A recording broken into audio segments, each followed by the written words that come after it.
Ter a segurança de que seremos ministrados por pessoas comprometidas com o autêntico ensino das Escrituras é um dos motivos que permite que a consciência cristã receba pessoas de todo o país, das mais variadas denominações cristãs. Essas pessoas contam com a nossa missão de trazer grandes referências em muitas áreas com o foco de ajudá-las a se fortalecerem em sua identidade cristã, auxiliando-as em como viver a sua missão. É urgente a necessidade de compreendermos como Cristo se revela através da sua palavra, como um rei que governa, independente das condições da nossa época, dos valores da nossa cultura. Servimos ao Rei dos Reis e devemos ter o zelo de acolher e viver estes ensinamentos eternos. Na 25ª edição da Consciência Cristã, renovaremos este compromisso com a Igreja de Cristo. Teremos a presença de preletores comprometidos com o ensino cristão, como Hernandes Dias Lopes, Douglas Batista, Paulo Júnior, Tiago Santos, Davi Charles, Glênio Paranaguá, Emílio Garófalo, Leonardo Sayum, Jonas Madureira, Aurivan Marinho, Renato Vargens, Ronaldo Lidório, Antônio Cabreira, Carol Merck, David Merck, Jean Regina, Tiago Vieira, Diego Guerzoni, Jamerson Lopes, Paulo Oliveira, Lázaro Leison, Larissa Ferraro, Janeide Andrade, Weber Alves, Joaquim de Andrade, Jorge Noda, José Bernardo, José Mário, Walker Neves, Ricardo Aragão, Aline Scarpione, Pedro Ittner, Lucas Murbach, Varton Hertz, Arthur Schier, Luiz Paulo, Tiago Biazin, Calvino Rocha, Daniel Carlos, Luiz Vieira, Moisés Barros, Sebastião Tavares, Valberto Cruz, Rodrigo Ribeiro. Além destes, ainda teremos as participações internacionais de Stuart Olliott e Leonardo De Quirico. Acompanhe o nosso Instagram, @consciência.cristã, para ficar por dentro de toda a nossa programação. Quero lembrar-lhe que é importante que você faça a sua inscrição gratuitamente no nosso site conscienciacristã.org.br. Que bom e que alegria estarmos juntos nessa manhã de terça-feira, hoje dia 7 de fevereiro. Hoje celebra-se o Dia do Gráfico. Parabenizamos a todos os profissionais que trabalham com gráfico. Outra vez, o presbítero Natan estará dando continuidade à mensagem que nós ouvimos ontem, a primeira parte. Você também ainda terá a oportunidade neste programa de ouvir uma belíssima música interpretada pelo conjunto Embaixadores de Sião. Cristo é a ponte. Quero deixá-los agora com o conjunto Embaixadores de Sião. Cristo é a ponte que leva o homem aos céus. Jesus é a ponte que está sobre o rio de luta, para o homem cansado poder do outro lado chegar. Sobre as águas barulhentas há uma ponte para alguém que precisa de ajuda, coragem e a vitória alcançar. Cristo é a ponte que une o homem a Deus. Cristo é a ponte que leva o homem ao céu. Cristo é a ponte que une o homem a Deus. Cristo é a ponte que leva o homem ao céu. Jesus dá força ao homem que está sem coragem. Levanta o abatido e ao fraco Ele estende a mão. É o conforto de tua alma, é a ponte para alguém que se encontra com muitos problemas em seu caminhar. Cristo é a ponte que une o homem a Deus. Cristo é a ponte que leva o homem ao céu. igreja, essa igreja. Lindo.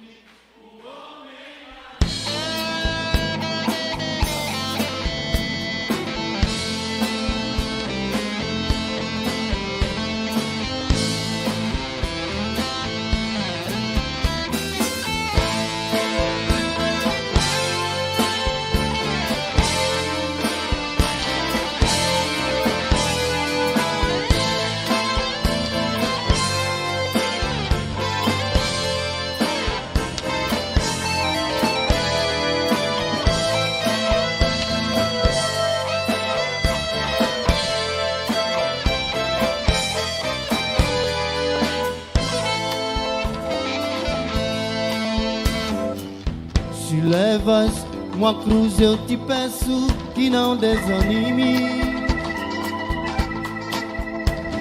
A luta que passa em tua vida é pra glória de Deus.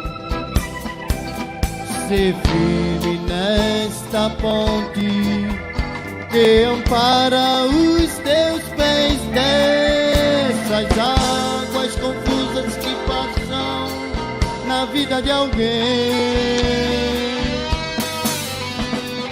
Cristo é a ponte que une o homem a Deus. Cristo é a ponte que leva o homem ao céu. É a última vez, forte. Cristo é a ponte que une o homem a Deus. É a ponte que leva o homem ao céu. Cristo é a ponte.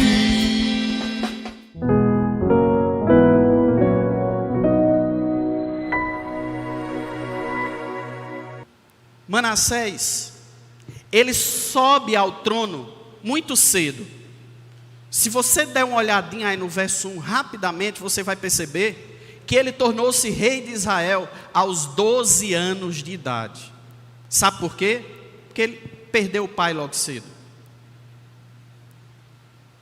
Manassés perdeu o pai logo cedo. É bem verdade que naquela época, apesar dele ser rei aos 12 anos, mas haviam homens, oficiais, ministros da corte, que o tutoravam, que o auxiliavam na tomada das decisões. É óbvio, uma criança de 12 anos não poderia exercer reinado. Ele tinha esse direito, mas ele era auxiliado por pessoas hábeis, capazes de lhes fornecer as melhores opções. A Bíblia não nos diz muita coisa acerca desses tutores, acerca desses ministros, acerca desses auxiliares. O que a Bíblia nos diz é que o caráter de Manassés era completamente pervertido, perverso, distante de Deus. Interessante, irmãos, é que mesmo sendo um rei tão ruim, reinou muito tempo, 55 anos. Para você entender mais ou menos como foi o perfil de Manassés, não apenas enquanto pessoa, como também enquanto líder. Isso porque a atitude do líder, a postura do líder, o caráter do líder vai impactar diretamente nos seus liderados. E nós vamos perceber claramente essa verdade no texto bíblico. A vida de Manassés, irmãos, era, humanamente falando, tomando aquilo que Eclesiastes diz, né, de debaixo do sol, a vida de Manassés era uma total falha, um erro, um equívoco. Vamos ver algumas das maravilhas que Manassés aprontava. Primeiro, Deus manda lá atrás que o povo que deixou o Egito, na dianteira com Moisés, todo aquele pessoal, com Josué, Deus disse que eles iriam herdar a terra de Canaã, mas que eles não deveriam, preste atenção, eles não deveriam incorrer no mesmo caminho de idolatria, de adoração às outras entidades que aqueles povos diziam existir, que a gente sabe que essas entidades não existiam, aquelas divindades que diziam existir, e o povo da aliança, o povo escolhido por Deus, não deveria prestar culto a nenhuma imagem de escultura, a nenhum astro, a nenhum animal, a nenhuma árvore, absolutamente nada. Deus é claro em dizer: eu sou o único Deus, fui eu quem tirei vocês do Egito, semelhante a mim não há no céu, na terra, no mar. Nunca façam para vocês imagem de escultura, não tenham outro nome de diante de vocês, não prestem culto a nenhum outro. O que foi que Manassés fez? Reconstruiu os altares pagãos que os seus antepassados tinham destruído em Canaã. Manassés reconstruiu. Guarde o nome esquecimento na sua cabeça, porque você vai perceber que tudo que Manassés fez na prática foi esquecer-se daquilo que dizia respeito a ele como israelita. Verso 3 vai dizer, olha aí: tornou a edificar os altos que Ezequias, seu pai, havia derribado, e levantou altares para os Baalins. Baalins, irmãos, é o plural de Baal. Baal é uma palavra de origem aramaica que é traduzida como Senhor, mas não somente no sentido de autoridade. Era especialmente utilizada para se referir a todas as divindades da mitologia cananeia. Por isso que aparece no plural, Baalins, porque eles eram politeístas, adoravam, portanto, muitos deuses.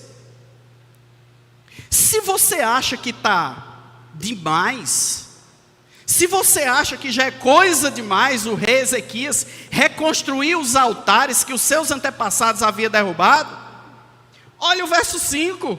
O verso 5 diz: também edificou altares a todo o exército dos céus nos 2 átrios da casa do Senhor. Vamos lá, exército dos céus é uma expressão muito utilizada no Antigo Testamento para se referir à prática da adoração aos astros, à lua, ao sol, às constelações. E o rei Manassés, ouça isso, o rei Manassés construiu imagens, altares de adoração dentro do próprio templo que Deus mandou erguer.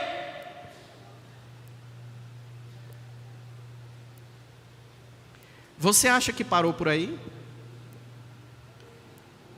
Verso 6 tem algo odiento, horrendo.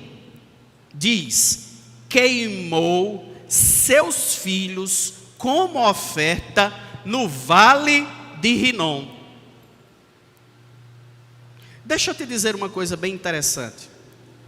Você já pode ter escutado assim, principalmente dos descrentes, dos ateus: mas esse Deus de vocês, esse Deus da Bíblia, é muito cruel, é muito mau, porque ele manda o povo de Israel chegar em Canaã e matar aquelas pessoas, desde crianças até idosos, desde homens até mulheres. Esse Deus de vocês é muito cruel. Aí quando a gente volta um pouquinho no tempo, e a gente vai perceber como essas nações, elas se comportavam, o que Manassés fez aqui foi imitar o mesmo exemplo que os cananeus faziam. Vamos lá, deixa eu te mostrar. Certamente você já deve ter escutado aí um nomezinho chamado Moloque. Quem já ouviu falar esse nome, levanta a mão. Moloque. Quem era Moloque? Moloque era uma divindade cananeia relacionada ao aspecto da guerra, que quando os cananeus queriam receber uma vitória no campo de combate, adivinha o que é que eles faziam? Sacrificava crianças a Moloque. Olha que coisa interessante também, como esse povo cananeu muito bonzinho, como eles se comportavam. Casal teve o seu primeiro filho. O que era costume dos cananeus? Sacrificava o primeiro filho, esquartejava-o e enterrava nos 4 cantos da casa, para atrair a bênção dos deuses da fertilidade e tornar aquele casal extremamente fértil, assim como a sua colheita e os seus animais. Irmãos, o povo de Israel foi a espada de Deus contra esse povo cruel chamado cananeus. Eles eram cruéis. Tenham calma, que vocês vão perceber, se forem ler a história de todo o Antigo Testamento, que enquanto o povo de Israel estava na adoração a Deus, o povo de Israel era a espada. Mas quando o povo de Israel voltou-se as costas para Deus e começou a adorar os ídolos que o próprio Deus mandou destruir, adivinha o que aconteceu com o povo de Israel?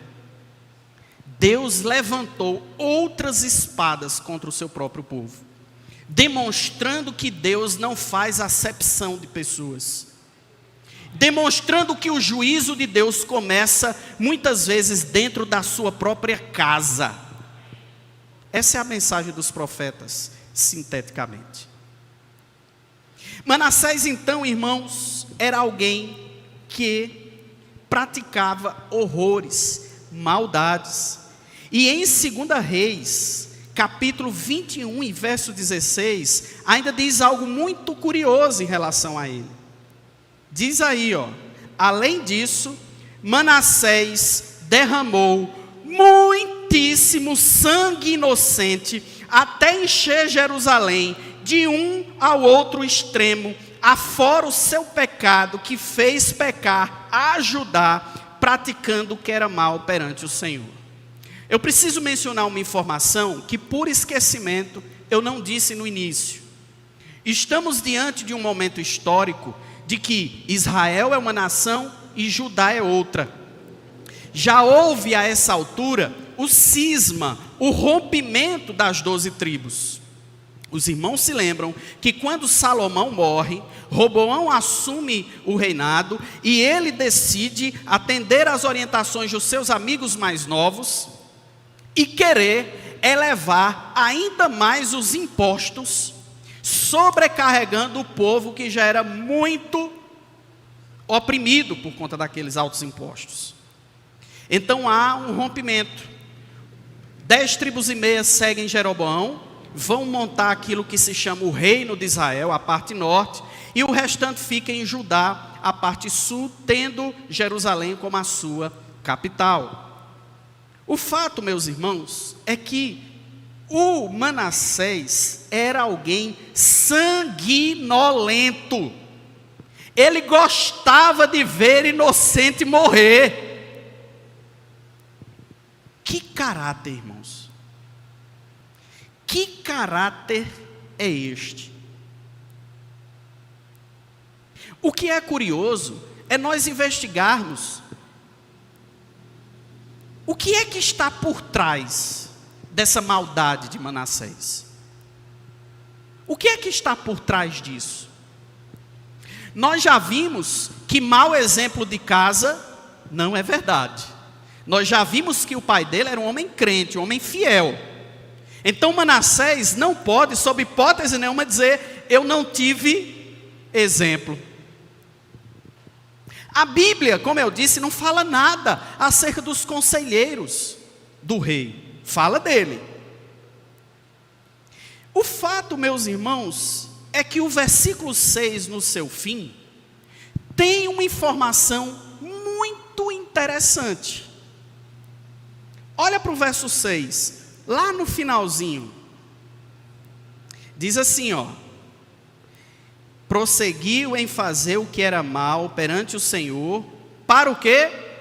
Para provocar a ira do Senhor.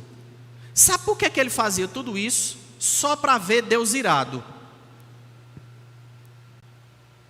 Irmãos, me perdoe a expressão, mas parece que Manassés era louco.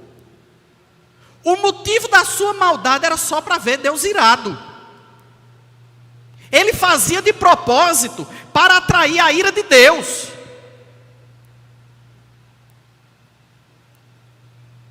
Você já viu gente assim? Você já viu filho assim? Eu vou fazer isso só para ver como é que vai ser meu pai. Eu vou fazer isso só para ver como é que vai ser a de minha mãe. Eu vou fazer isso só para ver como é que a polícia vai fazer. Eu vou fazer isso só para ver o que é que o governo vai fazer. A pessoa faz a maldade porque quer.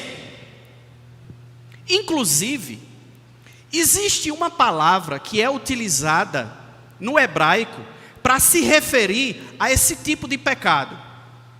Nós temos no hebraico algumas palavras que são utilizadas para nos mostrar algo que é pecado. Existe um verbo muito conhecido, que é o verbo ratá. Ratá pode ser traduzido como errar o alvo. É como se você estivesse tentando fazer alguma coisa, o seu objetivo é esse, mas você, por falha, você, mesmo que sem querer, não foi necessariamente a sua intenção, mas você errou. Você tinha a boa intenção de fazer alguma coisa, mas errou. Quantas vezes nós não já fizemos isso? Às vezes a gente tinha a boa intenção de falar alguma coisa para alguém, mas aí a gente se exasperou e falou o que não devia e acabou que a nossa ajuda era melhor se a gente tivesse calado. É assim ou não é? Mas tem um outro verbo. Aliás, tem outra palavra. Avon. Eu não sei se é coincidência, mas se escreve do mesmo jeito, transliterado em português, que é aquela marca. Lembra a marca Avon? Ei, eu não estou mandando vocês boicotar a Avon não, viu? Eu só estou dizendo que existe uma palavra no hebraico para descrever uma atitude de pecado diferente, a palavra Avon. E sabe o que esta palavra significa? É aquele pecado que a pessoa faz deliberadamente, planejadamente, friamente e se deliciando no ato de pecado, sabendo tudo o que está acontecendo. O nome disso em hebraico é Avon.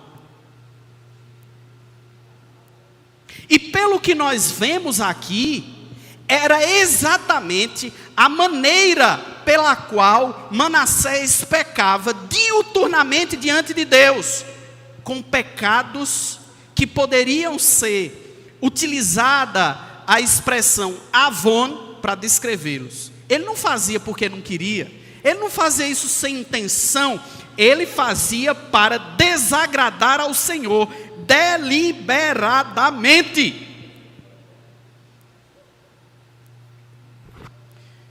Eu me pergunto, irmãos, será que Manassés fazia isso? Porque ele não queria. Talvez ele não queria se relacionar com a perspectiva de que tinha alguém acima dele que exercia governo. Será que Manassés tinha problemas com isso? De não tolerar a ideia de um Deus que governa sobre ele, e aí ele decide, não, eu não quero essa história de um Deus que governa sobre mim não, eu vou fazer da minha vida aquilo que eu bem entendo, e na perspectiva de tentar tapar o sol com a peneira, na perspectiva de tentar fugir da ideia de que há um Deus que governa sobre tudo, deliberadamente ele decide ir contra esse Deus. Eu te pergunto, será que não existem pessoas assim na nossa sociedade hoje em dia? Que são avessas à ideia de um Deus que exerce governo sobre nós e que vive uma vida desgraçada no pecado só para não ter que dar satisfação a Deus? Não estou dizendo que isso não vai acontecer. Eu estou dizendo que se pode passar na cabeça doentia de pessoas assim. Irmãos, e aí tem um negócio que me pega. Manassés diuturnamente fazia o que era mal perante os olhos de Deus. Fazia o que era mal, queimava os seus filhos, matava os seus filhos em sacrifício. Levantar altares dentro da casa do Senhor. O que era que Deus fazia com esse homem, irmãos? Sabe o que era que Deus fazia? Verso 10 do capítulo 33 diz assim: falou o Senhor a Manassés. Agora olha para o 18.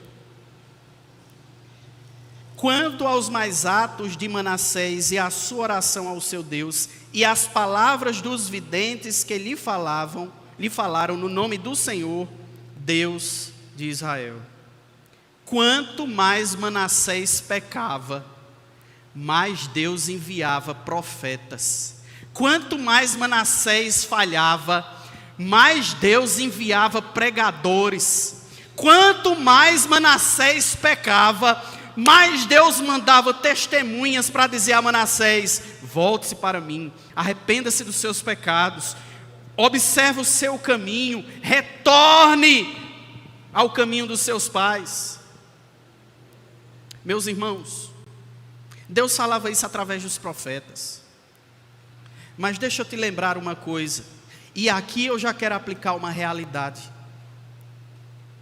O que antes Deus utilizava de profetas para falar para Manassés acerca do seu pecado, hoje a igreja é utilizada por Deus para proclamar ao mundo o caminho de volta a Deus, para proclamar àqueles que estão na escravidão do pecado, de que só Deus pode tirá-los do calabouço. Hoje a igreja é a voz profética nesta terra, é a voz profética nesta nação, convidando os pecadores a se arrepender dos seus maus caminhos, repensarem os seus pecados e se voltarem para Deus. Nós somos um povo, nós somos uma nação profética.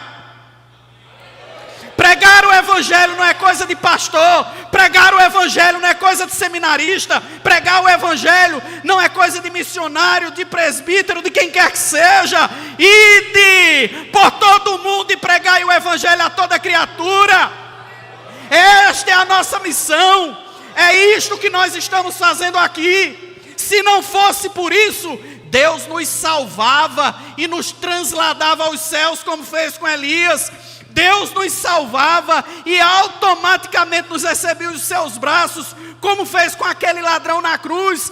Mas se nós estamos nesta terra ainda, é para que nós preguemos para os Manassés que existem aí fora, para as pessoas que não têm vida com Deus. É para isso que Deus nos chamou. Nós somos sacerdócio real, nação santa, povo escolhido por Deus, a fim de que nós anunciemos as virtudes daquele pelo qual Deus nos chamou. Eu lhe pergunto, meu irmão, como você está desenvolvendo a sua missão aqui? Deus contava com os profetas pregavam para Manassés. Hoje Deus conta com sua vida para pregar para o pecador. O que você tem feito? Como ouvirão se não há quem pregue? A igreja brasileira, irmãos, entre outras coisas, está perdendo a noção daquilo que é mais importante em relação a ser quem ela é, que é anunciar a palavra de Deus. Deus não nos levantou para prosperarmos financeiramente, como alguns querem dizer. Deus não nos levantou para jogarmos as pessoas em espécies de cultos de quebra, de maldição. Deus chamou a mim e a você para proclamar: há somente um só mediador entre Deus e os homens, a saber, Jesus Cristo, o homem. Deus nos levantou nesta nação para dizermos, em tempo e fora de tempo: eu sou o caminho, a verdade e a vida, e ninguém vem ao Pai se não for por mim. Amanhã você está convidado a continuar conosco para ouvir a conclusão desta tão edificante palavra que recebemos através do presbítero Natan. Quero lembrar a todos que está se aproximando a abertura de mais um encontro para a consciência cristã, de 16 a 21 do Corrente, no Parque do Povo. Você não pode perder. Faça a sua caravana, você que mora em cidades adjacentes ou em outros estados, para participar deste grande evento. Este ano o título será Jesus, o Rei dos Reis.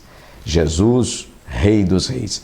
Nós precisamos de ouvir e aprender através dos seminários que vão ser realizados, as palestras sempre às noites, que vão ser ministradas por preletores de renome nacional e internacional. Você não pode perder. Portanto, de 16 a 21 do Corrente, no Parque do Povo, em Campina Grande. Deus abençoe a todos que estiveram conosco e esperamos nos reencontrarmos amanhã, se Deus assim nos permitir, para a realização de mais um programa Opção para a Vida. Até amanhã.